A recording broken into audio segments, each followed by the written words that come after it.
Est-ce le début du bull market? Alors, il y a beaucoup de personnes qui me posent la question que ces temps-ci, les marchés sont en train de monter, donc Bitcoin est parti à 31 000 dollars. Donc, est-ce que le bull market n'a pas commencé? Alors, je vais partager mes points de vue ici de façon historique et de façon technique.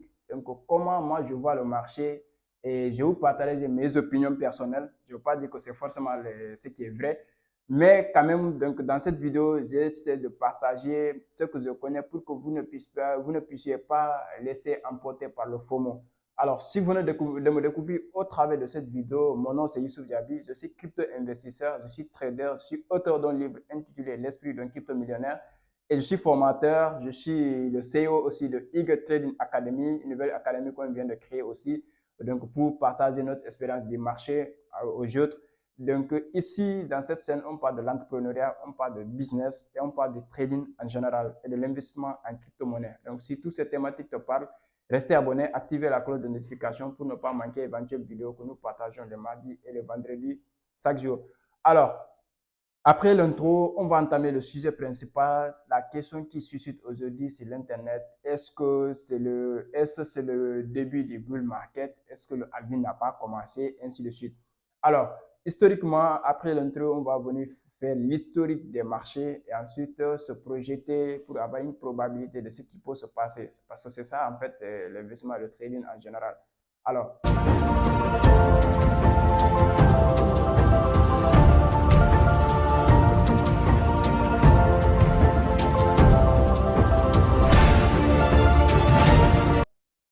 Alors, la question qui se pose aujourd'hui, c'est ça. Maintenant, est-ce que le bull run a commencé ou pas? Donc, la question qui se pose. Alors, moi, la première trois choses que je vais essayer de partager en termes de connaissances du marché. Alors, la première des choses est que nous sommes en phase du halving. Donc, halving, c'est 2024. Donc, nous sommes en phase du halving. J'avais tantôt dit à mes étudiants du mois de l'année 2022, je dis, fais tout pour investir d'un fin 2022 jusqu'en début 2023. Donc, fais tout pour en tout cas investir le maximum que vous pouvez. Ça, je le dis pourquoi? Parce que si nous regardons sur les sentiments du marché d'abord, avant de revenir sur l'historique, on va essayer de travailler sur les sentiments du marché. Alors, les sentiments du marché, c'est ce que les investisseurs donc, ont l'intention de faire. Et si nous regardons, étant donné que le halving passé, c'était en 2020, et nous voyons comment le marché a été. Après 2020-2021, le marché a été haussier. On a attiré massivement d'investisseurs pour dire que, OK, c'est qu'à chaque halving, il y a des nouvelles découvertes qui viennent. Il y a des nouvelles personnes qui découvrent le marché des crypto-monnaies, qui découvrent l'existence des cryptos à travers les résultats des autres.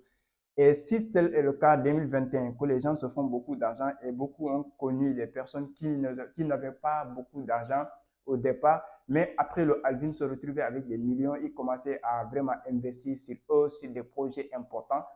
Et ils se disent que, OK, donc 2022 aussi, sûrement qu'il y aura. Parce que ce qui a suscité beaucoup, 2022, il y a des gens qui ont investi en fin 2021, en début 2022, espérant qu'en fin 2022, ils vont aussi avoir des résultats comme ceux qui ont gagné le bull market passé. Sauf qu'ils n'ont pas étudié le marché, ils n'ont pas étudié l'histoire du marché. Alors, ça fait que 2022, c'était une histoire contraire en fait, parce que le marché a chuté carrément. Il y a beaucoup d'actifs qui ont perdu 95% de leur valeur. Et c'est normal parce que tout ce qui monte descend, c'est le marché cyclique. Mais ceux qui ont étudié le marché, ils ont compris qu'on est en phase baissière. Donc, on va essayer de prendre nos profits, investir sur des projets physiques et garder une partie pour réinvestir quand le marché va arriver à un niveau plus bas. Et ce qui s'est passé, les gens que j'ai formés en 2022, début 2022 jusqu'en fin 2023, 2022, je l'ai dit ainsi. Je l'ai dit que investir d'ici janvier ou février 2020, 2023, investir le maximum que vous pouvez faire. Et c'est un moment que le prix est arrivé le plus bas. Alors, si aujourd'hui le Bitcoin se retrouve au niveau de 31 000 dollars, alors qu'en décembre 2022, novembre, Bitcoin était autour de 17 000, 18 000 dollars comme ça. Et ça doit nous dire quelque chose. Alors, si nous revenons maintenant de façon historique et de façon sentimentale, on s'impose encore, on dit, OK, puisque le halving, tout le monde le prépare, le halving c'est 2024, Donc, les gens vont investir massivement. Et plus les gens investissent massivement, le marché risque d'anticiper le halving. Et quand le marché anticipe le halving, ça fait que le marché va prendre de la valeur. Et ce qui est en train de se passer, OK. Et est-ce que je ne sais pas si le marché va rester donc à la hausse comme ça jusqu'au halving, après halving encore, que le marché reste constamment à la hausse. On ne sait pas. Mais quand même, ce que nous voyons aujourd'hui, c'est ce que nous allons parler. Mais qu'est-ce qui s'est passé historiquement si nous regardons en 2019, 2018, 2019, 2018, l'halving de 2016, ça fait qu'on a assisté à un bull market de 2016-2017. Donc le marché a passé, Bitcoin était passé à 20 000 dollars comme ça, et jusqu'à, voilà, à ce niveau, en fait, 2016, on est passé à ce niveau. Mais quand nous regardons 2018, le Bitcoin a retracé jusqu'à 3 000 dollars et on était reparti. Et le Bitcoin 2019, début 2019 jusqu'à mars-avril, le Bitcoin avait fait une impulsion haussière. Tout le monde pensait que donc, le halving a démarré et que le bull run a commencé. Il y a des gens qui ont investi aux premières impulsions. Et le marché a corrigé sévèrement jusqu'au prix de départ encore. Et ça fait qu'il y en a certains qui, techniquement, ils ont compris le marché, ils ont profité à réinvestir à ce prix-là. Tandis que ceux qui ont investi au premier impulsion, ils étaient en perte. Donc, ils étaient obligés, avec certains qui ont paniqué, même vendu à perte. Et ils ont vu après quelques mois que le Bitcoin a explosé. On est entré en 2020, le halving vient, le Bitcoin est passé à un certain niveau. 2021, on est passé à 68 000 dollars.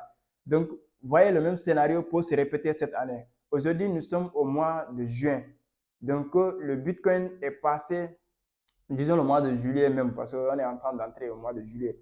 Donc, Bitcoin est passé à 31 000 dollars. On ne sait pas, est-ce qu'il pourra corriger avant de remonter encore? Parce que techniquement, si nous regardons, nous avons des zones imbalance qui ne sont pas comblées. Nous avons des order blocs que le marché a laissés, des blocs de commande. Est-ce que les market makers ou les baleines, ils vont laisser ces ordres-là donc sans récupérer afin que le marché puisse partir à la hausse? On ne sait pas, mais techniquement, on les voit. Ceux qui ont compris les zones imbalance, vous voyez des bougies d'écart de prix entre trois bougies, donc des bougies de long corps où l'autre bougie, les messes ne sont pas croisées pour combler le gap, ce qu'on appelle l'écart de prix, parce que le prix doit être comblé pour que le marché puisse prendre son sommet sans faire de retour. Donc voilà.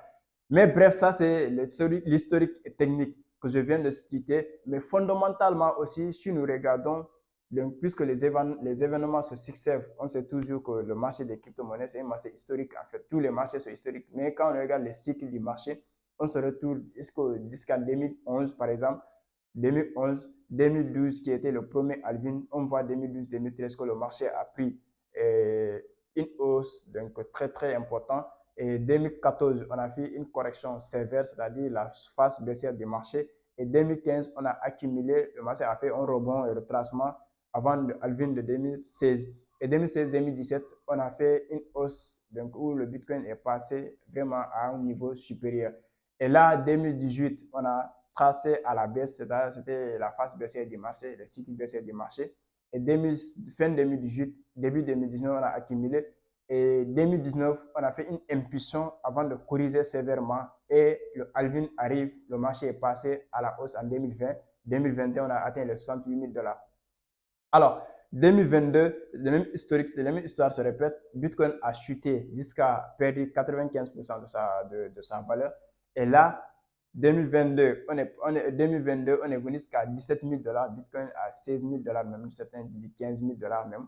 Donc, et est-ce qu'on est reparti aujourd'hui à 30 000 dollars, à 31 000 dollars. Donc, ce qui veut dire qu'on a doublé donc, la valeur de Bitcoin en un record de temps.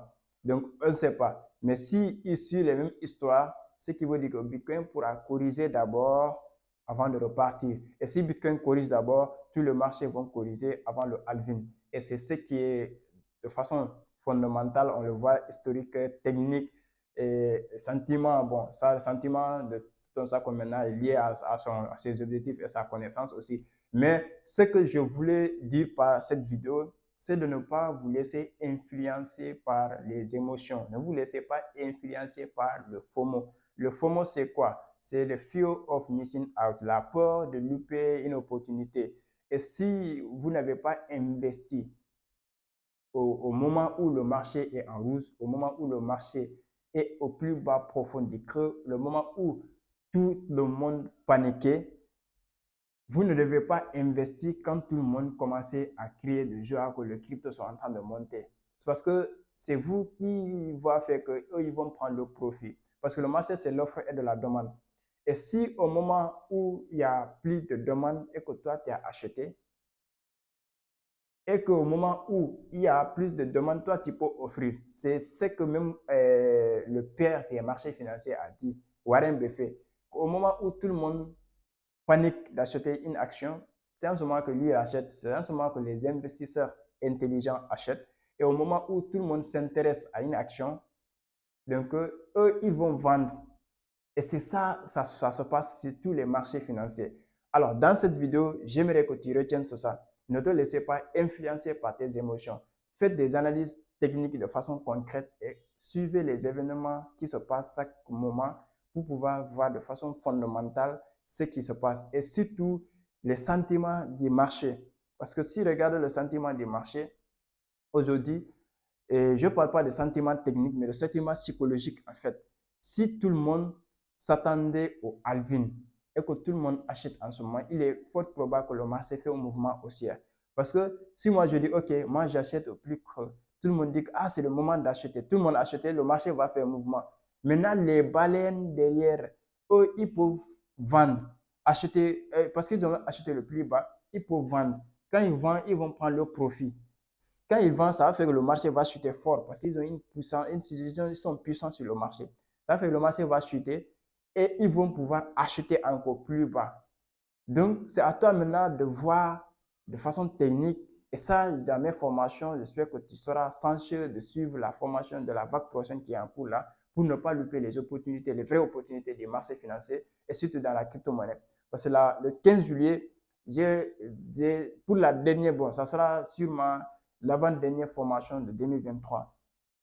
Et le 15 juillet, j'ai lancé une formation complète où je veux parler comment identifier les bons projets cryptographiques afin d'investir pour le bull market et comment vous pouvez trader de façon intelligente et de façon professionnelle avec les techniques, les fondamentaux et la psychologie et le money management que je vais partager. Plus de 35 vidéos à votre disposition, plus un suivi afin de pouvoir travailler dans tous les marchés. Je vous dis que je suis crypto-investisseur, je suis trader, je trade sur le marché des crypto, je trade sur le marché des forex, je trade sur le marché synthétique. Et pour ceux qui me suivent sur les statuts, je partage régulièrement mes résultats, que ce soit positif ou négatif, je partage. Parce que pour moi, ce n'est pas le but, ce n'est pas seulement partager les résultats positifs pour susciter les gens à investir. Non, quand je fais des pertes, je partage pour dire aux gens que il y a deux faces sur le marché. Il y a la face négative et la face positive. Donc, quand je fais des gains, je partage aussi pour le inspirer, dire qu'il y a cette face aussi qui vous attend. Donc, travaille, faites des erreurs, recommencez encore jusqu'à ce que ça devienne parfait pour vous. Donc, si vous êtes intéressé par cette vague de formation, écrivez-nous sur les numéros qui vont s'afficher afin de prendre votre place. J'ai fait une offre réduction, fait une grande réduction sur cette offre-là. Ça vous permet vraiment de bénéficier de la formation et profiter les avantages du bull market prochain et surtout tout ce qui va avec le trading. Donc, merci. J'espère que cette vidéo sera un plus pour vous. J'espère que cette vidéo, en tout cas, ajoutera quelque chose à votre manière de s'y prendre sur le marché et à votre perception du marché aussi. Donc, si cela a été un plaisir pour vous aussi de recevoir cette vidéo, donc laissez des commentaires en bas, je vais vous lire. Si des sujets aussi qui vous préoccupent, donc dites-moi en commentaire, je vais essayer de voir qu'est-ce que je peux apporter en fonction de votre préoccupation. Et on se dit à très bientôt. Merci beaucoup.